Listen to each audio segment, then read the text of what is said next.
في يوم 2/12/2025 في استاد القاهرة الدولي حصلت حادثة مؤلمة. بطل الجمهورية السباح يوسف محمد توفاه الله في بطولة الجمهورية للسباحة. يوسف غرق قدام المدربين والمنقذين والحكام والجمهور وأولياء الأمور، لكن محدش شافه. عرفنا الخبر بعدها بالصدفة لما نادي النصر طلب محاولة تحطيم رقم قياسي في سباق المتنوع، واللي بيشارك فيه 4 سباحين. يا ترى مين اللي أهمل؟ وإيه الأسباب اللي أدت للحادث ده؟ خصوصا إنه متوقع للبطولة دي إن ده يحصل من الأول. وليه ده كان متوقع إنه يحصل من الأول في البطولة دي بالذات؟ ونعمل إيه عشان اللي حصل ما يتكررش تاني؟ خصوصا إنها مش أول مرة. كل دي أسئلة هنجاوبها في حلقة النهاردة.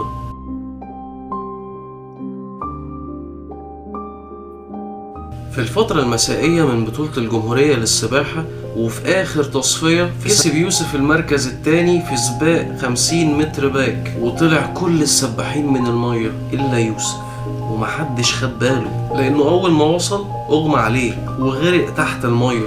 بعدها نادي النصر طلب محاولة تحطيم رقم قياسي في سباق المتنوع، والسباق ده بيشارك فيه 4 سباحين. وأثناء تأدية المحاولة للسباح الرابع من فريق نادي النصر اكتشف يوسف في قاع المسبح. بلغ الحكم فورا، والمنقذ نط في المية جابه، والدنيا اتقلبت. مسعفين بتجري، مدربين بتزعق، أولياء أمور بتصوت، الكل مصدوم. ازاي كلنا ما خدناش بالنا؟ خليني أكلمك في الأول عن نقطتين، وهما الإمكانيات والإضاءة. أولا مفيش كرسي إنقاذ. كرسي الإنقاذ مش رفاهية، ده بيديلك نظرة أوسع وأأمن للمكان كله. أنا كمنقذ لازم أقعد في مكان عالي. الإضاءة نفسها بتاعت حمام السباحة مش أحسن حاجة، فالرؤية من منظور أفقي مش قد كده.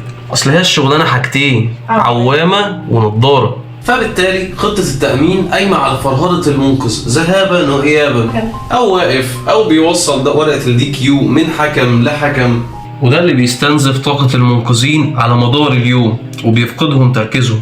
الاحترافية انك تحافظ على المنقذ في وضع توفير الطاقة، وده علشان يفضل مصحصح معاك لأكبر وقت ممكن، بدل ما نخليه قاعد وصاحي ومصحصح بنفرهده. ما تسترخصوش أرواحنا عشان توفروا قرشين. نيجي بقى للحكام وإخراج السباحين من المية بعد السبق. في الحقيقة دي عملية عشوائية، لأن كل حكم مشغول باختصاصه الفني، فبيكتفوا بصيحة واحدة بس: اطلع من على السلم، بهدف ان انت اطلع عشان غيرك ينزل يسابق وبس. للأسف ما عندناش بروتوكول عشان نتأكد من عدد السباحين اللي خرجوا من المية. هو المدرب بتاعه كان فين؟ حضرتك تعرف المدرب مطلوب منه كام مهمة في وقت البطولة؟ ما بين التسخين والإعداد ومتابعة السبق، خصوصا إنه معاه فريق مش بس سباح ولا 2. حتى التطويل بعد السبق مهمة المدرب برضه. كل ده في وقت واحد باختلاف ميعاد سبق السباح. ويقال إن الطاقم الطبي غير مؤهل غير بعربية إسعاف. مفيش كود طبي يا معالي الوزير، مفيش عربية إسعاف، مفيش عيادة، مفيش جهاز بتاع أي حاجة، مفيش رقابة.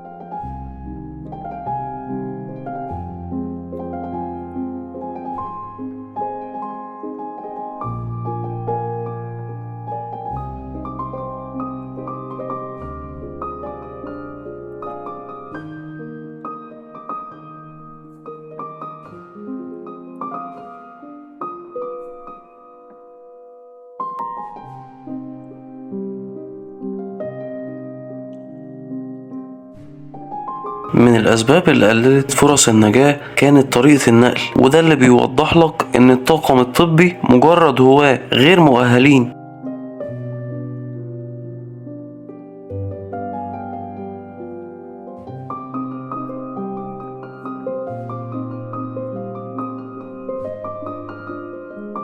الإسعاف شالته وجريت على مستشفى دار الفؤاد، وبعد 4 محاولات لإنعاش القلب توقفت عضلة القلب عن العمل. توفى الله البطل السباح يوسف محمد، ربنا يرحمه ويصبر أهله يا رب.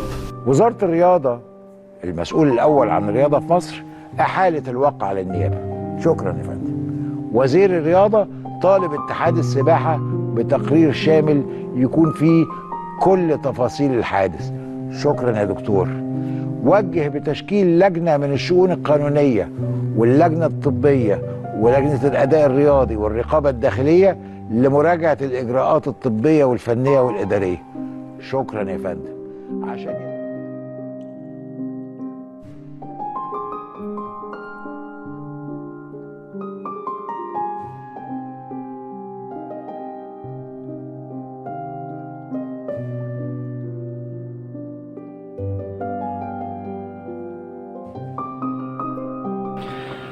تعرفوا ليه كان متوقع ان ده يحصل من قبل ما البطولة ما تبدأ؟ بطولة الجمهورية بيشارك فيها المتأهلين بس من بطولة المناطق، إلى ان البطولة دي تحديدا اتسمح فيها بالمشاركة لأي سباح سواء اتأهل من بطولة المنطقة أو لا.